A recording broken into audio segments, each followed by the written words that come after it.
இன்றைக்கு நம்முடைய அண்ணன் முத்தரசன் அவர்கள் நடித்துள்ள திரைப்படத்தினுடைய ட்ரெய்லர் லான்ச் நிகழ்ச்சி, ஆடியோ லான்ச் நிகழ்ச்சியில் கலந்து கொண்டு உங்களை எல்லாம் சந்திப்பதில் மிகுந்த மகிழ்ச்சி அடைகின்றேன். முதல்ல இந்த திரைக்குழுவினருக்கு நம்முடைய பாராட்டுக்களை நான் தெரிவிச்சுக்கிறேன். ஏன்னா பொதுவாக இந்த மாதிரி ட்ரெய்லர் லான்ச்சஸ், ஆடியோ லான்ச்சஸ் நிகழ்ச்சிகள்லாம் மிக பிரம்மாண்டமாக அதாவது ஒரு ஸ்டார் ஹோட்டலில் நடத்துவாங்க, அப்படியே ஒரு மிகப்பெரிய ஒரு திரையரங்கத்தில் நடத்துவாங்க. ஆனால் அரிசி படக்குழுவினர் இந்த நிகழ்ச்சி இவ்வளவு சிறப்பாக கலைஞர் கட்டிய இந்த வள்ளுவர் கோட்டத்தில் நடத்தியிருக்கிறாங்க. அதற்கு முதல்ல என்னுடைய பாராட்டுகளையும் என்னுடைய வாழ்த்துக்களையும் நான் தெரிவிச்சுக்கிறேன். இன்னொன்று, அமைச்சராக நான் பொறுப்பேற்று இங்கே வந்திருக்கக்கூடிய பல பேருக்கு தெரியும், பத்திரிகைக்காரர்களுக்கு நல்லா தெரியும், கடந்த 4 வருடங்களாக திரைத்துறை சம்பந்தமாக எந்த நிகழ்ச்சியிலும் கலந்து கொண்டதே கிடையாது. யார் எந்த நிகழ்ச்சி அழைச்சாலும் சொல்லிடுவேன், இல்லைங்க நான் கலந்துக்கிறது கிடையாது அப்படின்னு சொல்லிடுவேன். ஆனால் அண்ணன் முத்தரசன் அவர்கள் அழைக்கும் போது என்னால் அதை தட்டி கழிக்க முடியல. நீங்கள் தேதியை சொல்லுங்கன்னு நான் வந்துடுறேன் அப்படின்னேன். அப்புறம் நேரம் கேட்டார். சொன்ன நேரத்தையும் நீங்களே சொல்லுங்கண்ணே, நான் நிச்சயம் வந்துடுறேன் அப்படின்னு அவரால் அழைக்கப்பட்டு இழுத்து வரப்பட்டு இந்த நிகழ்ச்சிக்கு நான் வந்திருக்கின்றேன். நேற்றைக்கு அரசு நிகழ்ச்சி நடந்தது. தமிழ்நாடு அரசு சார்பாக திரைப்பட விருதுகள் பல வருடங்களாக கொடுக்காம இருந்து, சென்ற அதிமுக ஆட்சியில் 10 வருடங்கள் கொடுக்கப்படாமல் நம்முடைய முதலமைச்சருக்காக ஒரு குழு அமைச்சு 2015 2022 ஆண்டு வரைக்கும் திரைப்பட விருதுகளை நான் கொடுப்பதற்கான அந்த வாய்ப்பு கிடைச்சது. நான் திரைத்துறையிலிருந்து வெளியில் வந்து இன்னைக்கு மக்கள் பணி ஆற்றிக்கொண்டிருக்கின்றேன். ஆனால் இன்னைக்கு நம்முடைய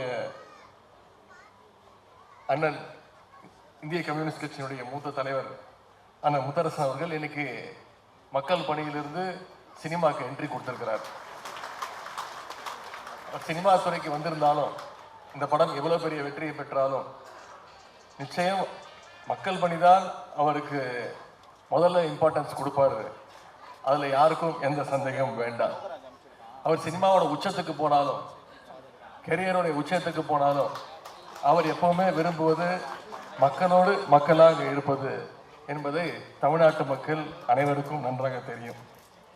அரசியலிருந்து சினிமாவுக்கு வந்திருக்கக்கூடிய அண்ணன் முத்தரசன் அவர்களுக்கு நானும் சில காலம் திரைத்துறையில் இருந்தவன், முன்னாள் திரைத்துறையில் இருந்தவன் அப்படிங்கிற வகையில் என்னுடைய வாழ்த்துக்களை நான் தெரிவித்துக் கொள்கின்றேன். மக்களுக்காக பல ஆண்டுகள் களப்போராளியாக உழைத்தவர் தான் அண்ணன் முத்தரசன் அவர்கள். இப்ப திரையிலும் மக்களுடைய உரிமைகளை அந்த உரிமையோடு பேச வந்திருக்கின்றார். அதுவும் இந்த படத்தில் குறிப்பா சிறப்பாக விவசாயியாக அவர் நடித்திருக்கின்றார். அவர் அந்த போஸ்டர், இந்த ட்ரெய்லர், பாடல்களை எல்லாம் பார்க்கும் பொழுது இயல்பிலேயே ஒரு விவசாயிங்கிறதுனால விவசாயியாக நடித்திருக்கிறார் என்று சொல்வதை விட ஒரு விவசாயியாக அவர் வாழ்ந்திருக்கிறார் என்று சொன்னால் அது நிச்சயம் அது உங்களால் ஏற்றுக்கொள்ள முடியும். ஆனால் முத்தரசன் மட்டுமல்ல, இங்கே அண்ணன் சமுத்திரகனி அவர்களும் கம்யூனிஸ்ட கொள்கைகளை உணர்ந்தவர், அதை தொடர்ந்து பேசக்கூடியவர். விவசாயிகளுடைய உரிமைக்காக கம்யூனிஸ்டுகள் களத்தில் இறங்கினா நிச்சயம் அதில் எப்பவுமே வெற்றி பெற்றிருக்கிறாங்க. இந்த முறையும் வெற்றி பெறுவாங்க. இந்த படமும் அதே போல நிச்சயமாக ஒரு வெற்றி படமாக அமையும். இந்த படத்தினுடைய தலைப்பு அரிசி உயிரின் மறுபெயர் அப்படின்னு வச்சிருக்கிறாங்க. இந்த அரிசிக்காக ஒரு காலத்துல மக்கள் எவ்வளவு கஷ்டப்பட்டாங்க. பண்ணையாளர்கிட்ட வாழ்க்கை முழுக்க அடிமையெல்லாம் இருந்தாங்க. காலமெல்லாம் வயல்லையே வேலை பார்த்தாலும் அவங்களுக்கு ஒரு நேர சாப்பாட்டுக்கு கூட வழி இல்லாம இருந்துச்சு. அப்படிப்பட்ட விவசாய தொழிலாளருடைய உரிமைக்காக களத்தில் இறங்கி கம்யூனிஸ்டுகள் இதுவரைக்கும் எத்தனையோ போராட்டங்களை நடத்தி இருக்கிறாங்க.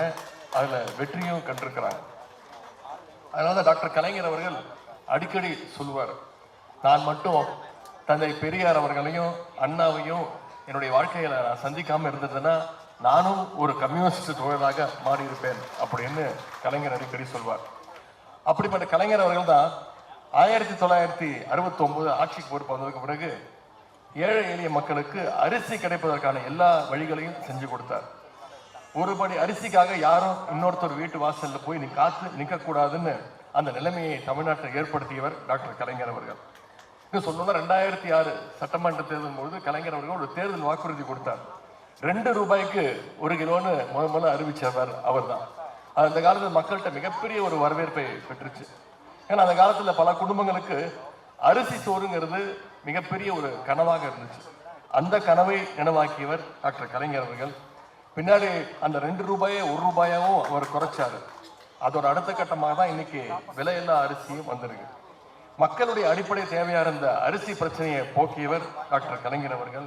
எனவே அந்த வகையில விவசாயிகள் உரிமைக்கான இந்த படம் நிச்சயம் வெல்லும் அப்படின்ற அந்த நம்பிக்கை எனக்கு இருக்கின்றது. அண்ணன் முத்தரசன் அவருடைய அரசியல் களப்பணியும் அதே போல கலைப்பணியும் மேன்மேலும் சிறக்கட்டும்னு உங்க அனைவரும் சார்பாக நான் வாழ்த்துகின்றேன்.